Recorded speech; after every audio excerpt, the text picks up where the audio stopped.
We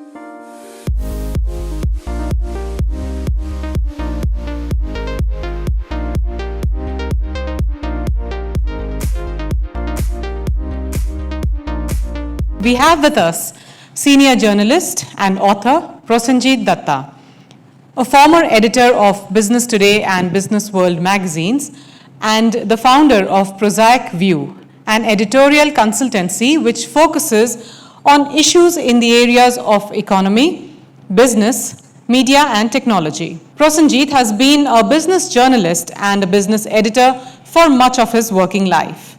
He is currently with EY, but he is here in his personal capacity of being an author of the book with an interesting title. In December 2024, Aleph published his first solo book titled Will India Get Rich Before It Turns 100? A reality check. This is also the topic of his talk today. Please join me as I welcome Prosenjit here to share his invaluable insights with us. Thank you, Spectra, for inviting me, and thank you everyone for listening to this session. I'm sure that it has been a very interesting and long day, and at least some of this might be slightly boring to you, but still I will carry on. So this book, in today's talk, I will just ask three questions. I will explore three questions which are there. One is that what does being a rich nation mean? Yeah. The second is that we have the largest population of youth joining the workforce today. They are the largest workforce, age people in the country, in the whole world. Is that a good thing or is that a bad thing, especially since we hear so much about unemployment and people not getting jobs and etc. Third, and of course the most important question is, what do we need to do to become a rich nation? Okay, just before this, I will just give you a brief explanation of how this book was written and how this came about. If all of you would remember when we celebrated our 75th year of independence, 2022, and there were a number of very big programs. In one of them, the Prime Minister talked about the way ahead and saying that we are entering the most important and probably the best phase of our country's life. And in the next 25 years, we will become a developed nation and an economic superpower. Now, what he said was a very sensible thing, and I think that he set a very good target to aim for. But what happened as an unintended consequence was that a lot of economists jumped in to start making projections, and these projections were very different from each other. People talked about that, that what the economic size of, what the GDP size of India would be by 2047. Some said that it would be, as much as $25 trillion. Others said it could be $35 trillion. The finance ministry said we will be a $30 trillion economy by, 2047. CIA and Mukesh Ambani separately said that we will be a $40 trillion economy, GDP, by 2047.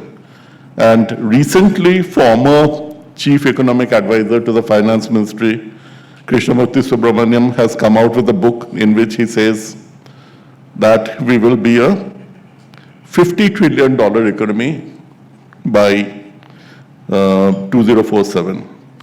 Now, in 2022, when we were 75, we were celebrating our 75th year of independence, we were a $3.5 trillion economy. Yeah. Currently, we are a $4 trillion economy, just around a $4 trillion economy. So how good are these numbers? Everything from 20 trillion to 50 trillion. Are they just pie in the sky calculations? What do they mean? So this was a question that a lot of people would ask me because I was an economic editor. and I write on the economy for a living. And they said that, look, so I said that, yeah, it certainly makes sense to have a reality check on this book and see how it works out, and let me take a crack at it and see that what it is. So when I went through their calculations and when I started researching and trying to project, there were certain things, conclusions that I came up with, and there were certain questions that I sought to answer. First is being an economic superpower and a rich nation one and the same thing, or are they completely different things?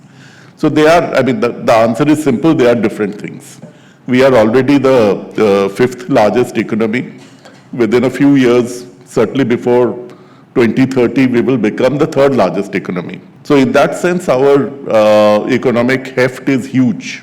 We are a huge economic power if we are the third largest economy out of so many countries. Does that make us a rich country? Certainly not. Quick example, Switzerland, Qatar, their GDP is a fraction of ours, but they are rich countries, whereas we are still classified as a fairly poor country. So being an economic superpower and a developed nation, or being an economic superpower and a rich country, are two completely different things. The second question that I will discuss is really about our youth.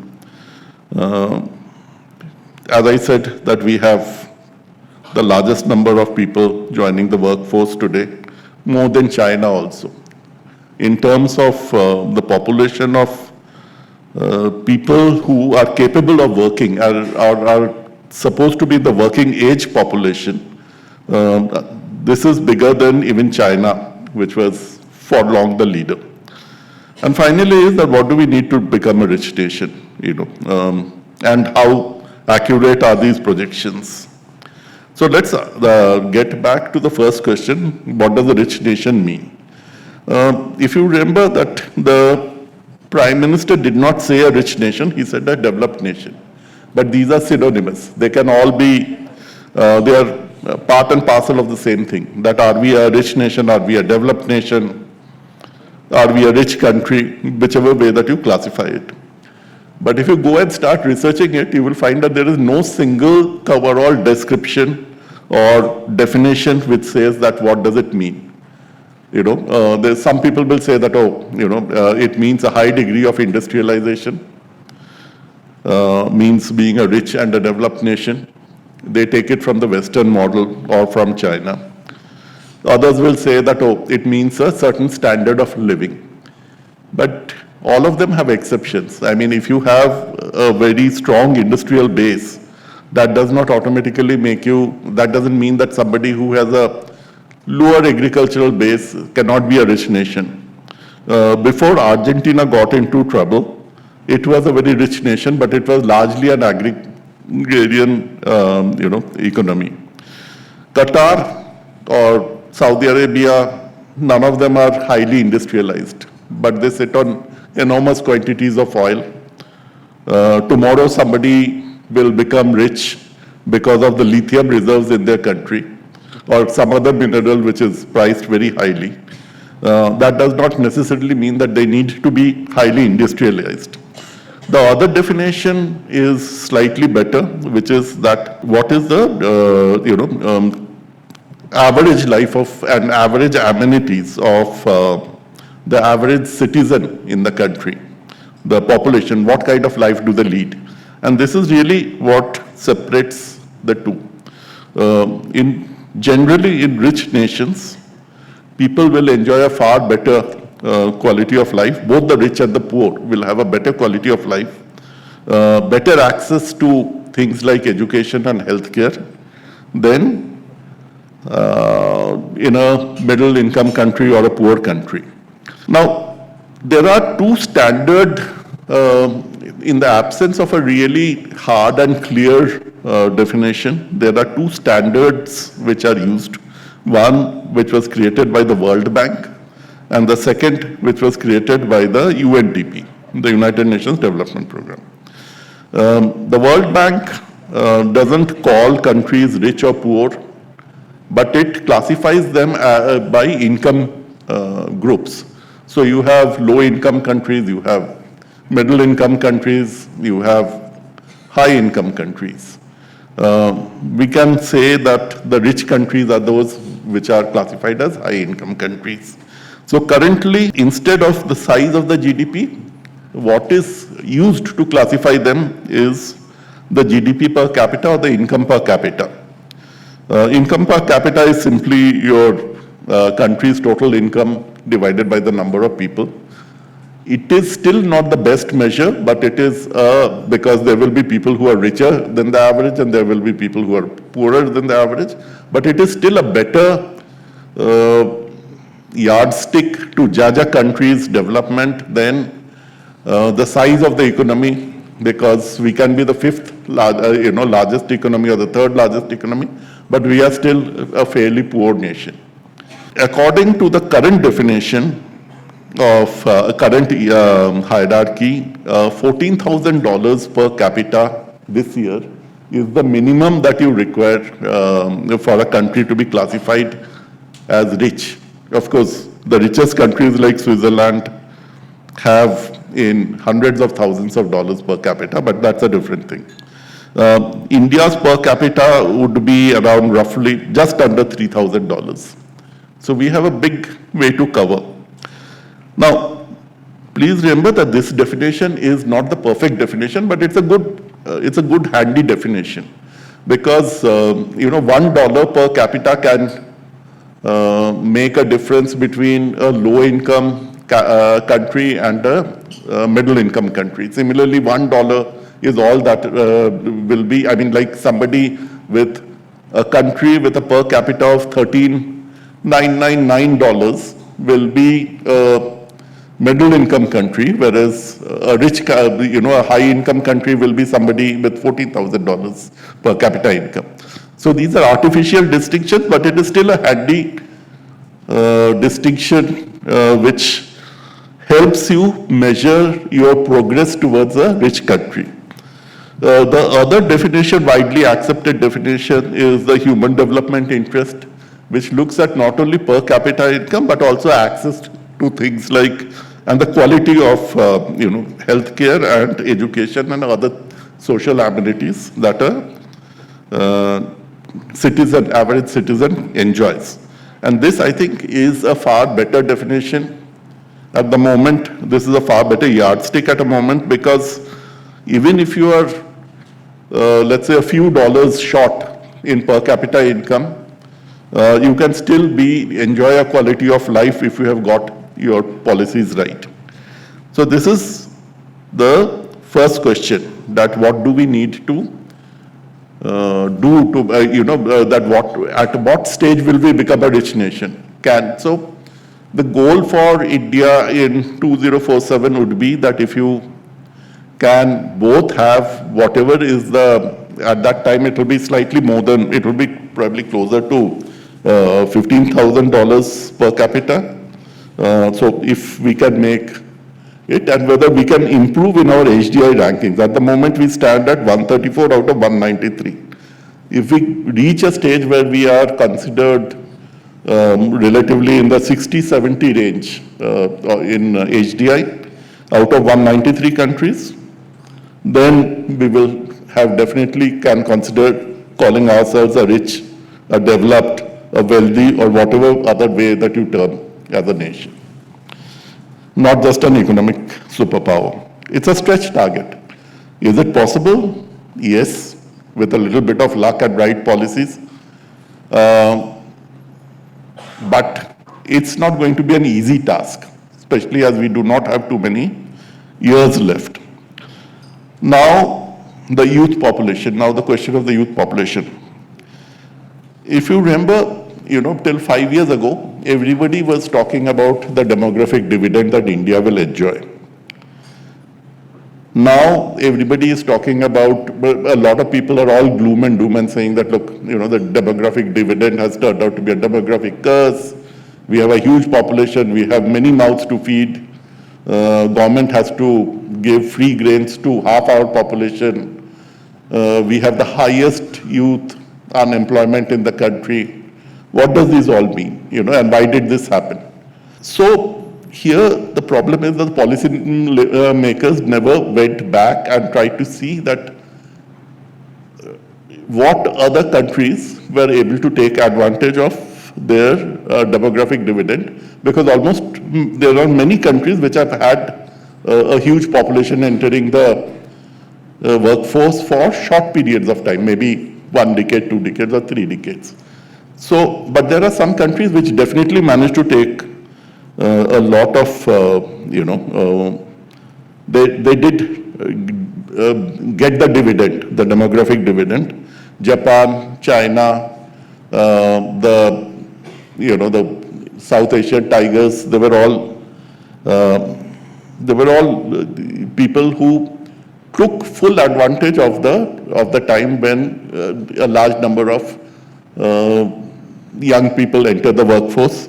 Before that, all the Western nations, whether in Europe or in the US, they took advantage of a large number of people joining the workforce, because more people joining the workforce means that if they have jobs, there is more productivity, there is more production, and that in turn is going to increase your economic size. So where did we go wrong? Why haven't we been able to do it? Because, by historical means, we have the largest population now.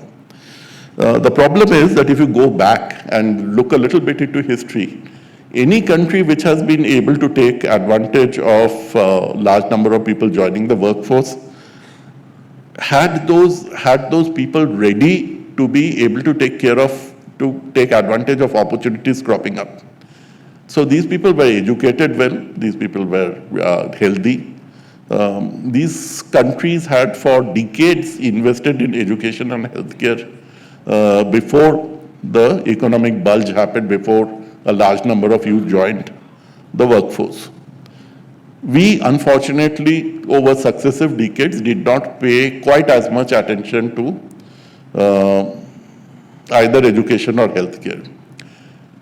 Now, if you see the current discussion in newspapers, a lot is talked about, and in fact, several of my previous speakers also mentioned quick commerce and Swiggy and the Zeptos. And if you see, a lot of these entrepreneurs are celebrated, our online entrepreneurs are celebrated for the jobs they have created. Now, whether it is an Ola and Uber, who have given rise to large number of cab drivers, or it is Swiggy, Flipkart, Amazon, Zepto, who have given who have created jobs for lots of poor people, who just need a motorcycle to deliver, and they have created a large number of delivery things. So they need to be celebrated because they have created jobs. But think of it, that if the government had, in the past few decades, invested heavily in education and healthcare, would at least not some of these people, instead of becoming delivery boys, have actually been working on, let's say, drones that can deliver, or robots which can do warehouse work, just as it has, they do in many parts of the world today. In China, the youth are working on creating better robots. Here, we are still looking at cheap population who are paid per delivery. It's not a good feeling, it tells you that where we are.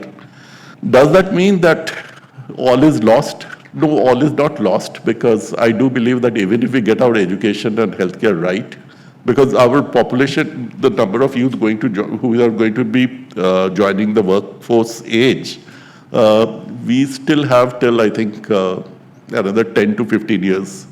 So if we get our education right today, we can still manage to take advantage of it. We have missed a part of it, but we can still take advantage of it. But then again, it depends on, on policies that are adopted and how quickly do we get this. So now point number 3, and we will keep it very short. what do we need to do to become a rich country? I think the first thing that we need to do is we need to invest in education and healthcare, obviously. We need to be at a place where more people are working on artificial intelligence and less people are looking for jobs as delivery boys. There's nothing wrong with, with the concept of dignity of labor. But if you're talking in pure economic terms, a person who is a country with more people who are earning higher incomes is better off than a country which has even got full employment, but most of the people are not earning a lot of money. And therefore, that's really the choice, that, that do we create better jobs and do we create people who can take up those better jobs, or should we essentially be satisfied that, okay, we are hiring a lot of people, even if they are fairly low, if they're not earning a huge amount of money, because at least they're productively employed. Answers are there, but more things is that, now we will come back to one of the things, that why did all those projections, why did people make projections like, $20 trillion or GDP size, or $50 trillion GDP size? See, I think the great mistake that economists, and I'm saying this as an economic writer for the past 35 years, is that we tend to think that things are very linear, and that things will, that you can make projections based on all your past experience, and you can just say that, okay, we are growing at 6.5%. Let's say if we have this amount of savings and we have this amount of, and we get these things right, we will keep growing at 6.5%. If the rupee dollar rate does not change much, we will definitely become a $40 trillion economy, or a $20 trillion economy, or a $30 trillion economy, depending on what assumptions you're making. About, see, here there are 4 assumptions, for to see that, we earn, and our GDP is counted in rupees, but it is translated into dollars for international comparison. So anytime you can be growing at 8%, but if your rupee is depreciating very sharply against the dollar, you will find that it's becoming impossible for you to keep that $5 trillion target by 2025, or the $30 trillion target by 2047. So all these are assumptions which are based, which finally give you a different set of numbers depending on what assumptions you make. And as I've always held that, that you can get almost any number in an economic projection by using, just based on what are the assumed numbers that you start with and what are the things that you play. The bigger thing that I think that we need to think of is that even though economics is called the dismal science, by and large, most policy economists are very optimistic people. They don't see disruptions coming in the way. Nobody saw a COVID. Nobody saw a financial meltdown. I think 2 or 3 people did see financial meltdown, but that 2008 global financial meltdown. But by and large, most people thought that the good times would last forever. But if you study history, you will see that almost every 10, 12, 15 years, there's been one major disruption. Some disruptions you can see coming. The 2 major disruptions that we can see, almost anybody, who reads newspapers or is not sleeping under a rock can see, are climate change and artificial intelligence. Climate change, the economists in our government have also said that it's going to affect production and productivity very sharply. It's a huge danger, because if you're living up north in the Indo-Gangetic plain, there are projections which say that, that your productivity will fall very sharply, because in that heat, you will not be able to give your 100% work.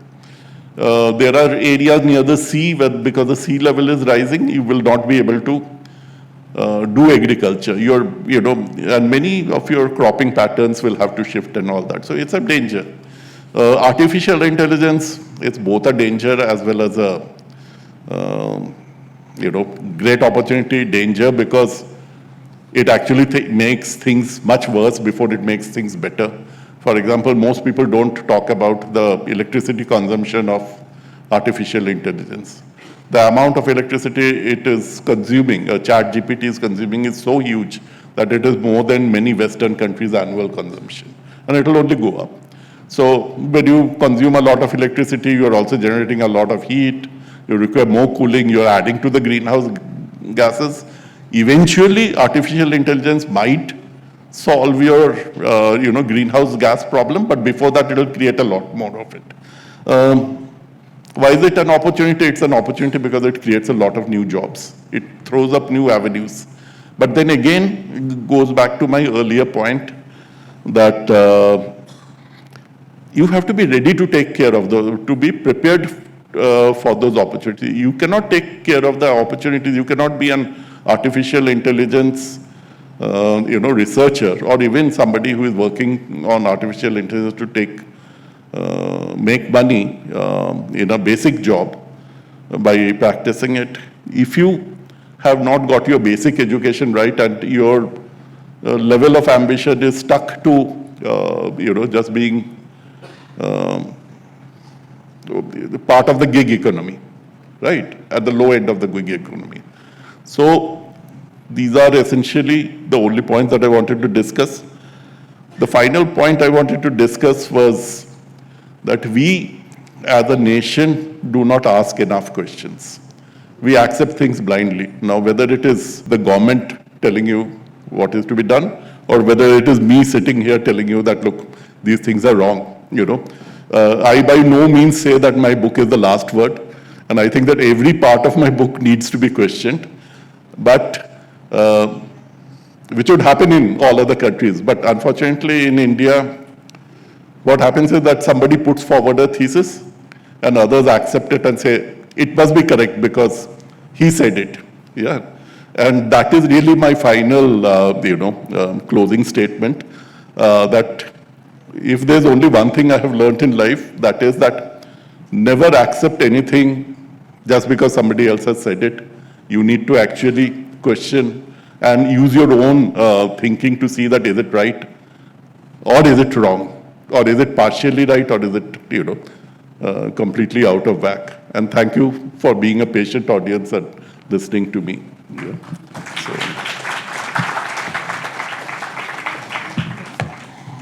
Good afternoon, sir. Thank you for that insightful session. Sir, as we have been given the idea of India in the Amrit Kal and various factors such as, the rupee depreciation especially, and also because India is one of the core countries of exports to the US. But of course, because the US, against the US dollar, that the rupee is depreciating, it's causing a lot of problem to our economy in return.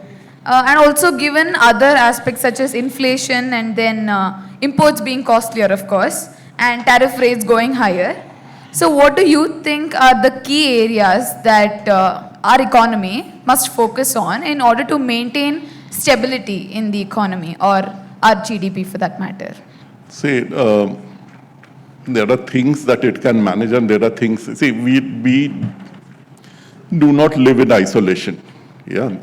It would be impossible to think that, that you might have whichever political leader that you have, whether it's Pandit Nehru, whether it's Dr. Manmohan Singh, or whether it is Mr. Narendra Modi, taking all the right decisions and still being, steering the country properly.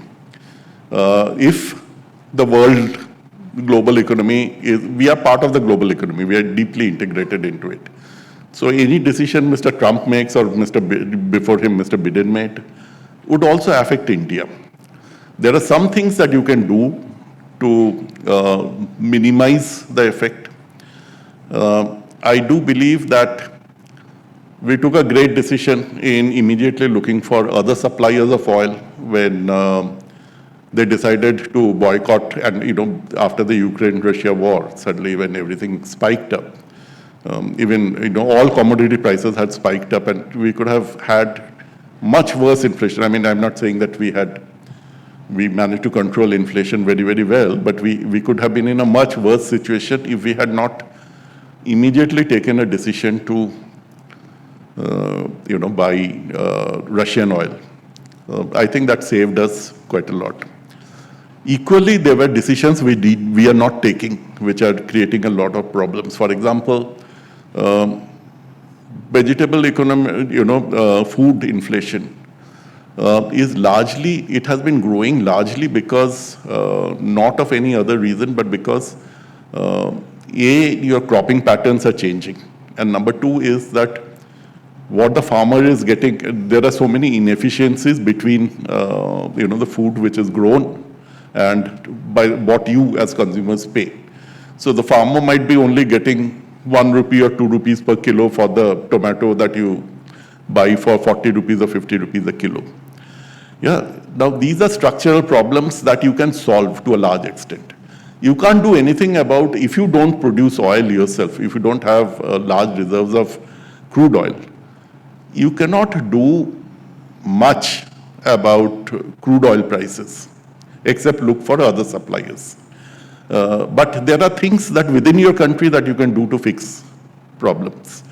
Similarly, if Mr. Trump takes the decision that, okay, we will boycott India because, or we will put a tariff penalty, essentially what you need to do is look for other markets. Yeah, America is a huge market for India, but it is not necessary. We have ignored many markets, The next big economic opportunity which the Chinese have recognized and we have been late in recognizing is Africa. Yeah, and Africa will go through the same stages that India is going through in the next 20 years. So we need to start exploring those markets. We need to start looking at other places where we can export things. America is a huge superpower, but it is by no means, as China has shown, that, I don't know whether any of you follow artificial intelligence closely, but America thought that by denying chips to China, it could stop its progress. But China recently showcased DeepSeek R1 at a fraction of a cost to the billions that had been sunk by OpenAI in ChatGPT to create ChatGPT o3. So the thing is that that there are things that you can do if you're prepared to do it and if you know that things are there. See, to give an example from history, shortly after independence, all our wheat areas, all our agricultural areas, which used to produce wheat, fell in Pakistan because they were all part of West Punjab. We had to depend on food aid from the US. The US used the food that it used to give us, the grains that it would send us as aid, to arm twisters into being part of their camp on certain things. We were non-aligned. Under Shastri, under Lal Bahadur Shastri and later Indira Gandhi, we decided to become food independent, which led to the Green Revolution. Of course, there were global, scientists like Norman Borlaug who helped. But essentially that time, when we realized that, that if we didn't create our own food, if we didn't become, today we have a problem of plenty. Sometimes, our food grain gets brought away in the warehouses. But what happens is that a correct decision then made us sufficient in food and immune to blackmail by the US. Yeah. So I think that we are living in a connected world and obviously we'll be buffeted by decisions taken by other superpowers. But equally, if we find the right solutions, I don't see that why we cannot, sort out those things.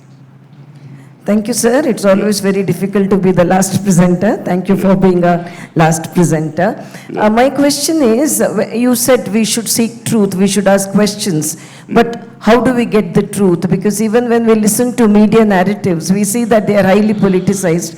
And after listening to some panel discussions and all that, I'm more confused than convinced. Now, scientists are supposed to be the conscience keepers of society, but that doesn't seem to be happening in India. So if we want the truth, where do we go? See, there are many shades of the truth. Yeah, what is the truth for one person might not be the truth for another person. But with things like this, there should be an absolute truth, right? Yeah. So I mean, philosophically... the thing is to examine the evidence that they are presenting. Some people might be making the claims based on very thin data or very thin evidence. They might take one example, and stretch it.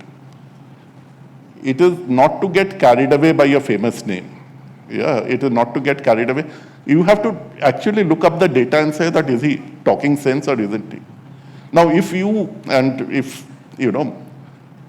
everybody and in your social circle, and even the people you support, like the maids and the drivers, as well as your bosses and others, if they're all doing well and if they're all feeling very cheerful, and somebody comes and tells you, that some very big economic expert comes and tells you that the economy is not doing well, you should question that, but that is not what we are seeing. Why is it not doing well? What is the data that he has to support that? And vice versa. The thing is that that everything is gloom and doom. Everybody is cutting down on purchases. And somebody says, no, we are doing wonderfully. You should look and say that, then where are we doing wonderfully? Who is doing wonderfully? It is not that difficult. It is just that not to accept things blindly.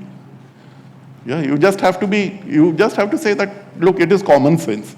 If lots of people are, have a feel-good factor, there's no way that, we are going through very bad times, and vice versa. It is just that do not put anybody on a pedestal, and that includes, TV panelists. So they also are fed data by somebody else. They get it wrong quite often. Yeah. So that is there. Thank you. Thank you so much for being so patient. Thank you so much, Prosenjit, for sharing your wonderful insights. I request Roshan to please present Prosenjit with a Sparkle gift card.